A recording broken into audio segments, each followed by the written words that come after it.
করবুক মহকুমা মুগছড়ি গ্রাম পঞ্চায়েতের অন্তর্গত সুসেন পাড়ায় দুই বন্ধু মদ খেয়ে একজনের ওপর একজন ধারালো অস্ত্র দিয়ে গুরুতরভাবে আঘাত করেন মাথার ও বুকে। সূত্রে খবরে জানা যায় দুপুর ৩:৪০ নাগাদ সেই দুজন বন্ধু একসঙ্গে মদ্যপান করতে করতে কিছু কথা নিয়ে ঝগড়া সৃষ্টি হয়। তখন হঠাৎ করে শুদ্ধকুমার চাকমা ৩৫ বছর তার বন্ধু সুবিদ কুমার চাকমার ৪৫ বছরের ওপর ধারালো অস্ত্র দিয়ে আঘাত করেন। সে ঘটনা খবর পেয়ে সুসেনপাড়া গ্রামবাসী ছুটে যায়। তখন সুবিদ কুমার চাকমাকে গুরুতর আহত দেখে। তখন নতুন বাজার হাসপাতালে নিয়ে আসেন চিকিৎসা করার জন্য, কিন্তু সিরিয়াস কন্ডিশন দেখে নতুন বাজার হাসপাতাল থেকে গোমতী জেলা হাসপাতালে রেফার করা হয় সুবিদ কুমার চাকমাকে। গোমতী জেলা হাসপাতালে থেকে আবার উন্নত মানের চিকিৎসার জন্য আগরতলা জিবি হাসপাতালে রেফার করানো হয়। তখন শুদ্ধকুমার চাকমাকে উদয়পুরের আর.কে.পুর থানার পুলিশ আটক করেন। সঙ্গে সঙ্গে নতুন বাজার থানায় নিয়ে আসেন রাত ১২টা নাগাদ। আজ সঠিক তদন্ত করতে সুচেনপাড়াতে নতুন বাজার থানার পুলিশ যায়। ঘটনাটি সঠিক তদন্ত চলছে। বর্তমানে সুবিদ কুমার চাকমা মৃত্যুর সঞ্জয়ে পাঞ্জা লড়ছে জিবি হাসপাতালে। আমরাও বাড়ির না, আমরা গেছিলাম বুদ্ধ মন্দিরে। তো বুদ্ধ মন্দির গিয়া বুদ্ধ মন্দির থেকে আয়া আমি বাড়িতে বইছি। বাড়িতে বইয়া সারা এরপরে আমরা আমার মামা ডাক দিছিল।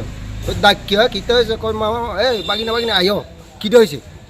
তুই কয় ওই তারা বন্ধু বন্ধু কোবাকুবি করছে কি কেমনে কেমনে কার্য লাগছে এই দিয়া। তো আমরাও কইতে মারি না, কইতে আছে। তো আমরা গিয়ে দেখি তো একদম বেহাল রক্তারক্তি হয়ে গেছে।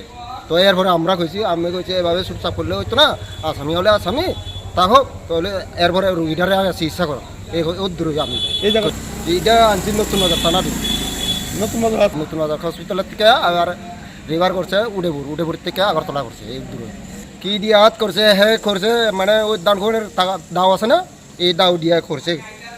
তারা কি না মদ তো খাইছি কালকে আবার বৃহস্পতিবার না বাজারে আসিল, কিন্তু তারা কি আত্মীয়টা কাকা খানা এমনি বন্ধুটা ভাই তারা বাড়ি হলে মুখসুরি সুজন ভরা দুজন বাস করে।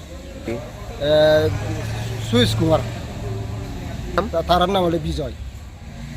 এরকম না একদম সত্য করে এরকম না, কিন্তু একদম খুব বন্ধুতা হয়ে গেছে। এখন আপনারা এখন আইসি হেরারে তো কালকাতা উঠে পড়ে নিছে, রেফার করছে। আর রুগীটার লগে যারা খুব আছে তারা গেছিল, কিন্তু আর এরকম শত্রুতা থাকলে তো হে জীবনে না যাইতো হইলে তো বলে গেছে। এবারে এখান থেকে যখন নতুন বাজার খসিলের থেকে রেফার করছে এবারে, কিন্তু ওই উডেপুরের থেকে বলে ওই উডেপুরের থানা পুলিশ বলে ধরে নিছে নতুন বাজার থানাত। এবারে এখন আসামি কই আছে? এখন নতুন বাজার থানাতে আছে। এখন আপনারা কেন আইছেন? আমি আইসি এখন ওই হেরারে একটু মানে আমার মীমাংসা করতে ওই দিকিয়া হেরারে বার করানো লাগে আইসি আর কি। মূলত হে মারার কাছে আসা তো এখন বেবাড়ি ফুক্কা থেকে দুনো ফুক্কা আমার মীমাংসা হয়ে গেছে। এইদিকে আমরা মানে করছি আর কি, সিদ্ধান্ত দূরে